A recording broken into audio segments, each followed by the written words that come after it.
Bonsoir. Salut, namasté. C'est un grand jour, c'est un grand jour. C'est un grand jour, oui. C'est toi qu'il faut féliciter. C'est grâce à toi. Je sais pas. Ouais, c'est grâce à toi. Il faut te féliciter.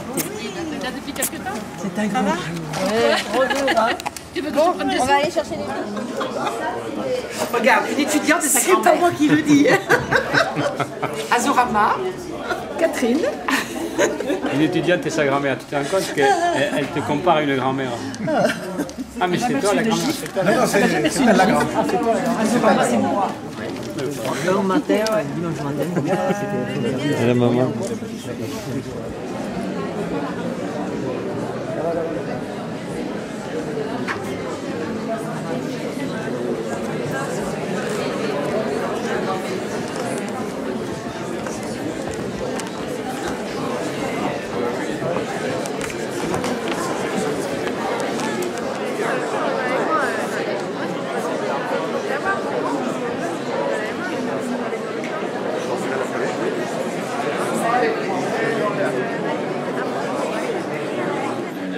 Du Méliès, puisqu'il y a quelques temps, elle était là pour présenter un autre de ses films, Des brebis et des femmes.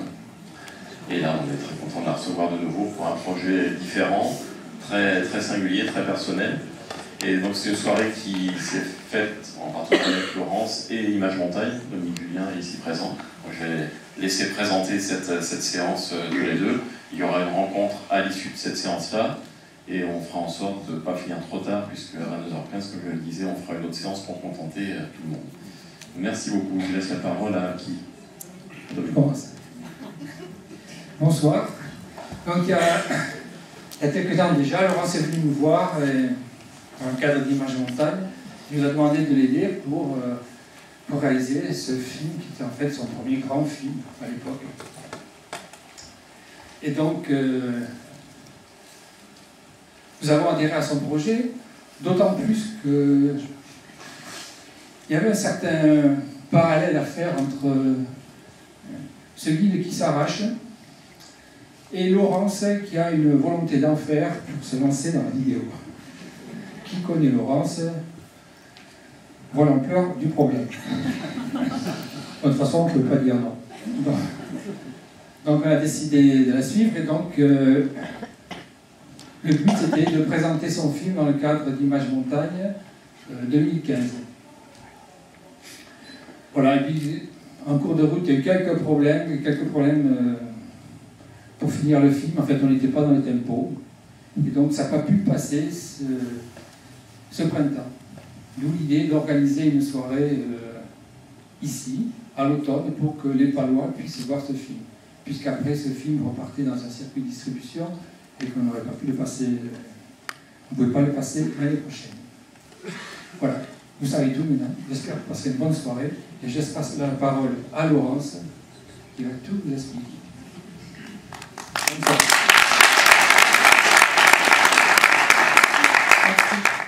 Je ne sais pas pourquoi je commence. D'abord par Sunar, pour présenter Sunar peut-être, le héros du film, qui était un berger népalais, enfin il est toujours népalais, il est plus berger. À l'âge de 20 ans, il a décidé de ne plus être berger et de partir travailler dans le tourisme comme porteur pour une agence de trek. Et là, il rencontre deux Palois qui sont parmi nous, on les présentera tout à l'heure, qui font un premier trek avec lui et qui s'attachent à lui et qui décident de le faire venir en France.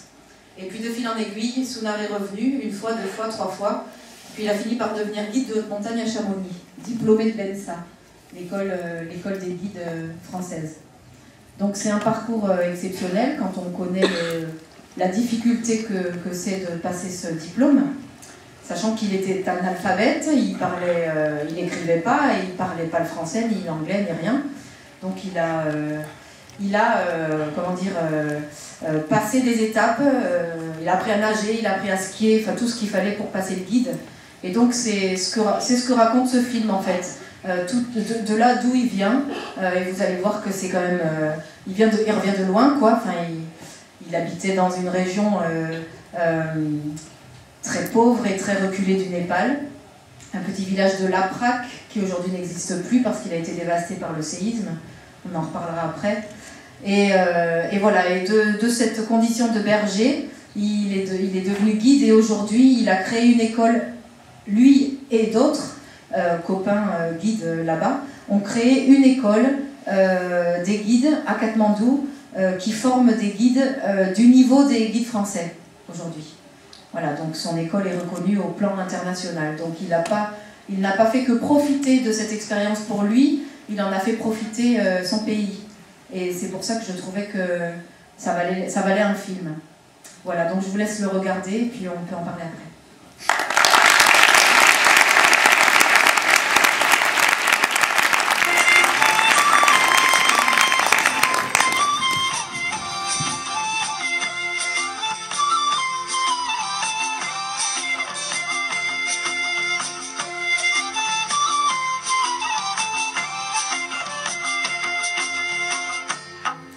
Je voudrais remercier tous les contributeurs qui sont apparus là à la fin, parce que sans eux, il n'y aurait pas eu de film.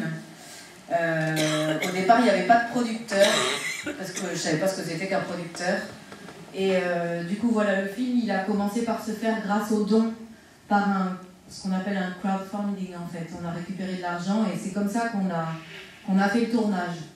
Et après, seulement un producteur a trouvé le projet intéressant et il s'est greffé sur l'histoire et c'est comme ça qu'on a pu continuer, aller au bout et trouver des chaînes télé pour le diffuser. Voilà, donc il y a peut-être des contributeurs dans la salle, il y a des DVD pour vous, donc venez le chercher après il y en a à vendre aussi pour ceux qui ne sont pas contributeurs, mais en tout cas, voilà, on est allé au bout du projet, c'était pas gagné, et j'aimerais inviter à venir à côté de moi Michel et Jacqueline, sans qui rien n'aurait été possible non plus. Si vous voulez bien me rejoindre.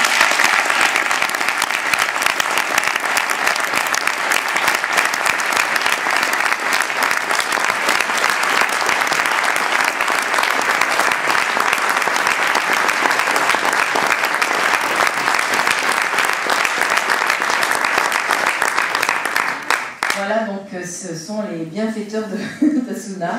Sunar a téléphoné, il était très inquiet, il voulait savoir comment ça allait se passer. Il n'a pas pu venir parce que il a des soucis suite au séisme. Enfin, vous en parlerez mieux que moi, mais il y a des problèmes par rapport aux assurances suite au décès de ses clients dans le Langtang. Donc l'affaire continue, enfin, ça a été assez compliqué. Et ce que je voulais dire, c'est que le village de Laprak que vous avez vu sur les images n'existe plus. Il a été détruit pratiquement entièrement et que tous les habitants, ils sont 3000, ils vivent 500 mètres au-dessus, sous des bâches. Et en ce moment, c'est la mousson. Donc je vous fais pas un dessin, quoi. Ils vivent l'enfer, juste. Et les Amis de Laprak, enfin, Michel et Jacqueline s'occupent d'une association, les Amis de Laprak, qui essaye de les aider qui avait construit déjà pas mal de choses au village et qui là s'attelle à tout reconstruire. Mais on ne sait pas encore, enfin, je vais vous laisser la parole, on ne sait pas encore où ils vont reconstruire le village parce que le terrain est trop meuble, trop dangereux, donc ça se fera peut-être pas là. Hein. Est-ce que tu peux en dire deux mots, Jacqueline? Actuellement, les villageois sont 500 mètres au-dessus du village, donc ils sont sur leurs alpages. Mais le village maintenant est complètement détruit et il est interdit de reconstruire là-bas parce qu'il est menacé par les glissements de terrain. Donc ils attendent actuellement que le gouvernement leur accorde l'autorisation de s'installer définitivement au-dessus. Mais il y a un gros problème pour eux, c'est que maintenant, pour aller cultiver, ça leur fait 500 mètres parce que leur champ était 200 mètres en dessous du village et là le village temporaire était 500 mètres au-dessus du village. Ça leur fait 700 mètres. Donc ils trouvent que c'est beaucoup et c'est assez compliqué. Mais je tenais aussi à remercier les Béarnais, les Basques pour toutes les actions qu'ils ont faites. Ils ont été extraordinaires. Toutes les Pyrénées se sont mobilisés pour nous aider, pour faire des actions, pour nous envoyer de l'argent et franchement ça a été extraordinaire.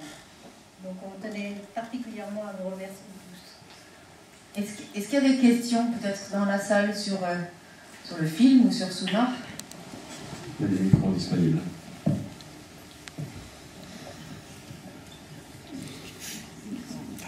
Vous avez aimé au moins?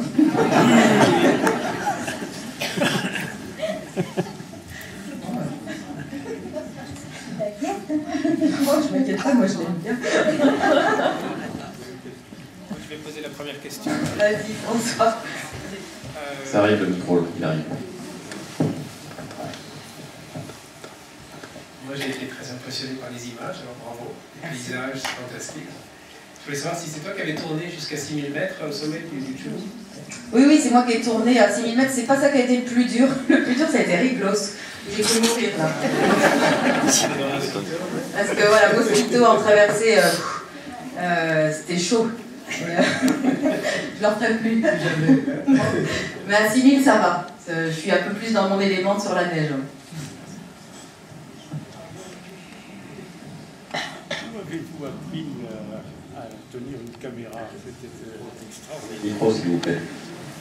Où j'ai appris à tenir une caméra, je suis photographe depuis 20 ans, un peu plus même. Donc j'ai pas trop appris à tenir une caméra.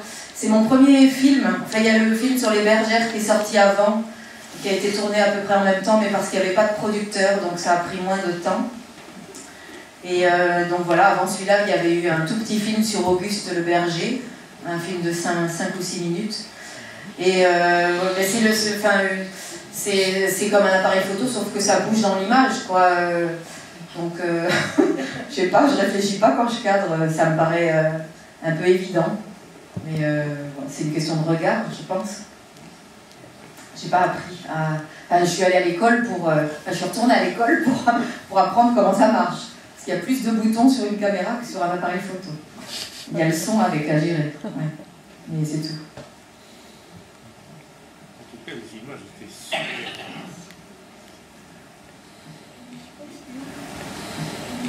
Et au niveau là vous nous avez parlé des problématiques là des habitants, et par rapport à l'agence de Sounard, il y a encore du trekking, et il y a encore une activité touristique. Alors, Jacqueline va répondre, parce qu'ils s'occupent aussi tous les deux de l'agence, enfin en tout cas ils aident, mais les trekking continuent sur des zones qui ont moins été touchées, et justement, moi ce que m'a dit Sounard quand j'ai voulu lui envoyer de l'argent, il m'a dit non, envoie-moi plutôt des touristes pour qu'on continue de travailler. Donc il ne veut pas d'argent, Sounard, il veut qu'on continue d'aller au Népal et que l'activité reprenne, et il s'acharne à reconstruire des circuits pour justement que le tourisme soit toujours possible. C'est la meilleure façon de les aider, c'est d'y aller, de leur permettre de travailler en faisant leur vrai métier, de guide, de cuisinier, de porteur aussi. On dit souvent que un touriste qui va au Népal fait travailler 3 Népalais. Il y a toute la chaîne, il y a les compagnies aériennes, il y a des restaurants, il y a des hôtels. Donc c'est vraiment important d'y aller. Bon, avec Jacqueline, le Népal pour nous c'est une passion. On a découvert en 89 et depuis on vient tous les ans, même 2 fois par an. Maintenant on est à la retraite et on ne s'en lasse pas. Et une fois qu'on y a été une fois, on n'a plus l'envie, c'est y retourner. Et donc on a les correspondants complètement bénévoles, mais on avoue toujours passionnés de la petite agence de Sounard. Voilà. Quelle est votre question? Moi, je voudrais savoir s'ils ont encore besoin d'aide financière, s'ils ont toujours besoin d'aide financière pour reconstruire la Prague. Je me présente Nadia. Elle est colossale, l'aide dont ils ont besoin. Les besoins sont colossaux. Oui, parce que c'est clair, mais est-ce que ça a commencé où ils en sont? Alors c'est très difficile parce qu'en fait, le village, vous l'avez vu, il est dans une zone en pente, et déjà avant le séisme, il glisse progressivement tous les ans. Le village est complètement parti, oui. Il est détruit à 90%, et il est hors de question de le reconstruire au même endroit. Et ce n'est pas les villageois qui vont décider de l'implantation du nouveau village, c'est les instances gouvernementales. Et elles ne pourront donner leurs décisions suite aux études qui ont été faites par les sismologues, les architectes, qu'à la fin de la mousson, c'est-à-dire début octobre. Est-il vrai qu'on proposerait même la jungle pour habiter? On ne sait pas. Enfin, il faut s'entendre. Quand on parle de la jungle... La jungle, c'est-à-dire le nord de l'Inde. Le sud, oui, c'est possible. Qu'on les délocalise complètement de la zone où ils sont, c'est une zone quand même à 2500 mètres. Hein. Là, actuellement, ils vivent à la hauteur de l'Osso, à 2800 mètres. Et c'est possible qu'on leur dise, non, dans votre région, on ne vous autorise pas à implanter des villages et vous pouvez aller donc, au sud du Népal, c'est-à-dire au nord de l'Inde, c'est la jungle de Kipling, hein, avec des éléphants, des tigres, de la savane. C'est possible, c'est possible. Ça va se faire, c'est probable que ça ne se fera pas comme ça. Mais c'est une éventualité. Oui, c'est des camporus, comme on dit chez nous. Je pense qu'ils refuseront. Ils refuseront sans doute. Il y en a même qui reviennent vivre dans le village qui est plus qu'un tas de pierres. Ça fait rien, c'est chez eux et ils veulent rester là. Ce sont 500 mètres linéaires ou 500 mètres de dénivelé. Hein? Bon, 500 mètres au-dessus. Voilà, mais je l'avais compris, hein? Mais je voulais quand même que ce soit précisé. Merci Laurent, j'ai adoré ton film. Merci. Je suis là. Ah. Je voulais juste savoir si tu avais montré ce film à la famille de Sounard et à ses amis. Pas encore. Pas encore, il part, vous partez quand? 23. Il arrive là-bas le 24 et ils vont le voir. Non, il sort juste, hein, il est sorti sur Montagne TV, mais après les DVD n'étaient pas prêts, donc là, ça y est, c'est maintenant, quoi. La première projection, elle est ici. Et Sounard ne l'a pas encore vu, il l'attend, je pense, avec impatience. Ouais. Il a essayé d'en voir quelques séquences, parce qu'évidemment, dès qu'on a eu une diffusion sur Montagne TV, on l'a appelé, et en direct, il a dit vas-y, ça passe. Mais là-bas, ça passe pas. C'était coupé toutes les 10 secondes, il n'a pas pu le voir. Et en fait, pour la petite histoire, Sounard, je le connais depuis longtemps, parce que vous m'aviez sollicité pour faire des articles sur lui à mesure qu'il passait un grade, en fait. Hein. Il a eu le BE escalade, puis le BE alpinisme, puis voilà, à chaque fois on en remettait une louche dans les articles. Et j'avais eu dans l'idée de faire un livre, parce que je ne faisais pas encore d'audiovisuel à l'époque, et Sounard m'avait dit non, surtout pas de biographie, c'est que pour les morts. Et après, quand je lui ai proposé le film, il était d'accord.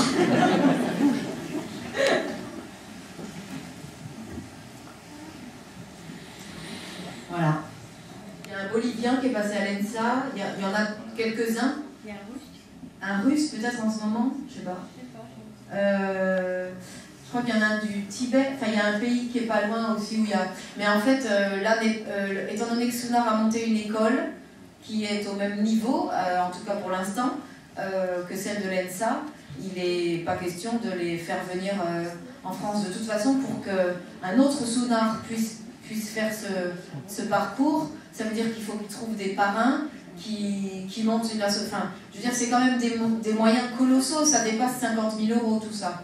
Donc, parce qu'une formation à l'ENSA, c'est très cher, il y a les allers-retours, il y a la famille à faire vivre là-bas. Sounard, il est marié, il a 3 enfants, et donc il fallait s'occuper des études des enfants. Enfin, ça a été quand même quelque chose de long et lourd. Oui, on a créé une petite association donc, qui s'appelle Damasté Imal, et on avait une association, elle avait un seul but, c'était aider Sounard à devenir guide de haute montagne, à réaliser son rêve. Point final. Et puis elle a été dissoute le 28 juin 2008, le jour où il a eu son diplôme. Et effectivement, ça a coûté 50 000 €, tous les voyages, tous les matériels, tous les stages, les assurances, les hébergements. La formation de guide de montagne, c'est quelque chose de très long et de très difficile. Et ce pourquoi il est hors du commun, ce Sounard, c'est que non seulement il a réussi, vu de là où il est parti, mais il en a fait profiter les autres, il n'a pas gardé ça pour lui, il n'est pas venu s'installer en France, enfin il aurait pu faire ça, ou même dilapider l'argent qu'on lui donnait, enfin il est allé au bout parce que c'était son but, il est d'une ténacité rare, je pense, et après il en a fait quelque chose pour les gens de son pays, quoi. Il n'exerce pas le guide, hein. Aujourd'hui il gère son agence, il forme les jeunes guides, donc voilà, et il fait avancer le truc, c'est quelqu'un d'extrêmement altruiste en fait. Mais il y a beaucoup, il y a quelques Népalais qui auraient pu avoir le même parcours. Alors on lui pose souvent la question, pourquoi toi tu as réussi et pas les autres? On connaît, il y a vraiment des gens exceptionnels, hein. Et il répond toujours la même chose. Il y a 3 raisons. La première, c'est la motivation. La motivation. Pour faire ça, il fallait faire des sacrifices absolument énormes. Il n'a pas vu grandir ses enfants, vous l'avez vu, il venait en France. Chez lui, ses parents, son père, ne comprenaient pas ce qu'il venait faire en France, hein. Les stages, ça n'existe pas au Népal. Il disait, mais tu reviens, les autres reviennent avec de l'argent, ils construisent des maisons, et toi tu reviens avec un bout de papier, qu'est-ce que ça veut dire? Et sa femme, l'Almaya, ne comprenait pas, mais elle l'a vraiment bien épaulé du début. Donc la motivation. La deuxième, il l'a expliqué aussi, hein, c'est le financement. On lui avait dit, bon, celui-là,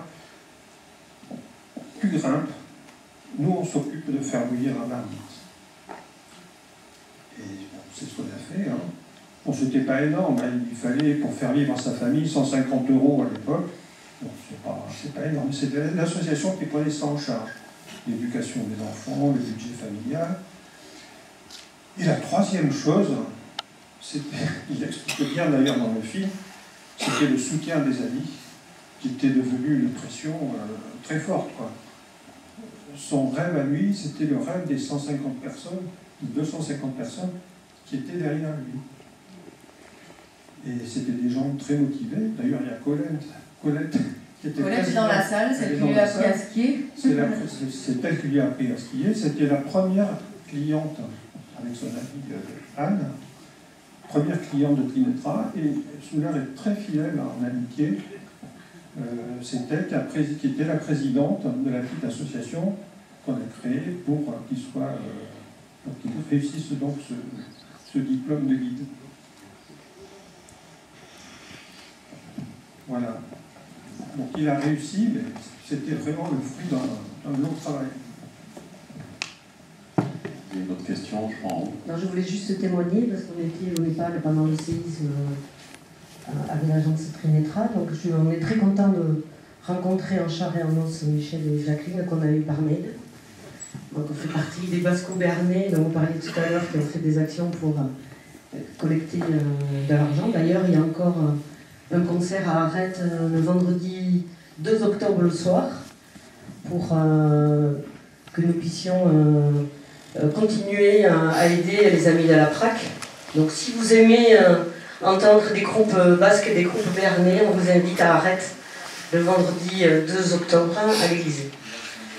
Village symbolique, parce qu'il y a eu aussi un tremblement, et on était dans un endroit, on était 30 entre les porteurs, les guides et les marcheurs, dans un endroit où heureusement on n'a pas été touché, contrairement à une autre équipe qui était plus haut et qui ont été malheureusement qui ont disparu sous un glacier. Et Sunar s'est défoncé comme un malade pour nous sortir de là où nous étions, et on le remerciera jamais assez. Voilà.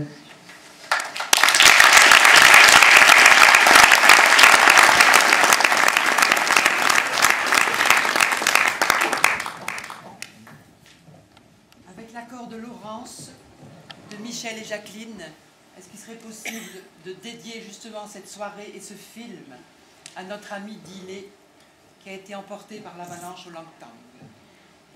Oui. Diné, c'était un musicien, un super copain de Sunar, ouais. Donc on lui dédie la soirée. Ouais.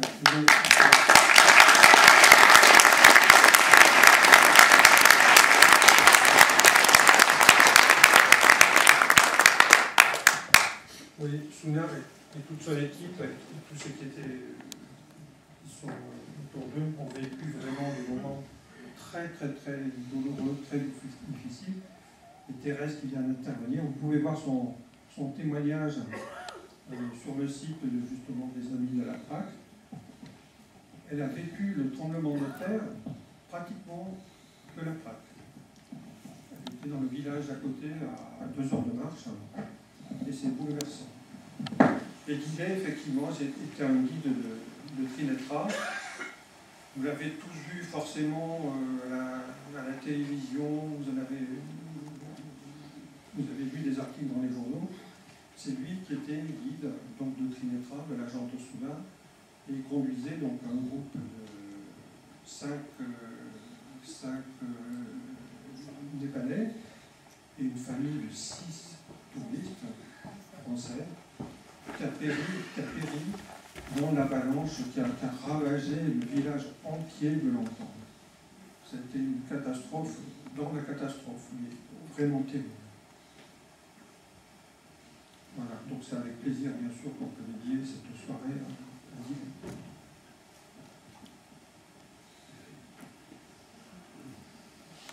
Oui, une dernière intervention. Vous avez démarré les images à quel moment, enfin, quelle année? Il y a 2 ans. Les repérages ont été faits il y a 2 ans. J'y suis allée une première fois avec vous. Je découvrais moi aussi le village de la PRAC, que je ne connaissais pas. Et dans l'idée de trouver un berger, un enfant berger qui jouerait le rôle de Sounar quand il était jeune, quoi. Donc en fait, la plupart des images de la PRAC ont été faites il y a 2 ans. Et puis l'année suivante, je suis retournée là-bas pour la fin du film, enfin pour l'expé, parce qu'il fallait les voir travailler, les voir comment ça se passe avec une équipe, guide, porteur, cook, sur une expé de haute altitude. Et en fait, le sommet, il fallait que ça soit haut et qu'il y ait des cordes fixes. Et le sommet, il a été choisi en fonction de l'orientation du soleil.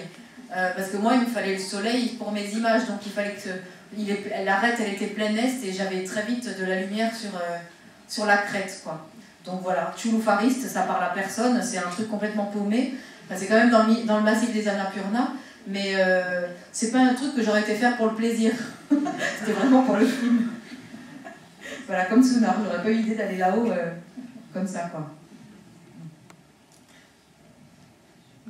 Mais j'ai pris plaisir quand même à faire l'ascension. Mon film est à 6000, parce que la caméra pèse lourd quand même, hein, là-haut. Voilà. Merci beaucoup, Laurence. Merci.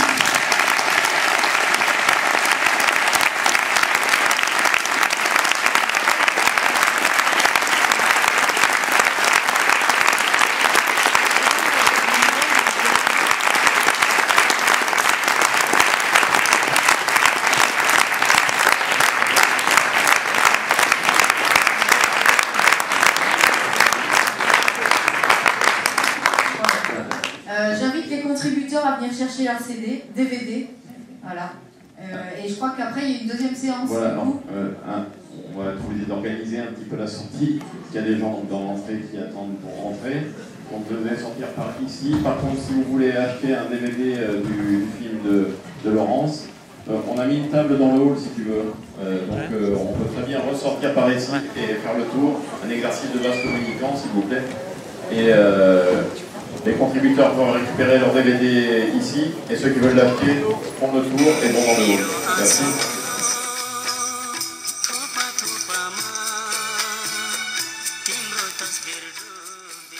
En hommage à Dile Bahadur Gurung, disparu le 25 avril 2015 à Langtang.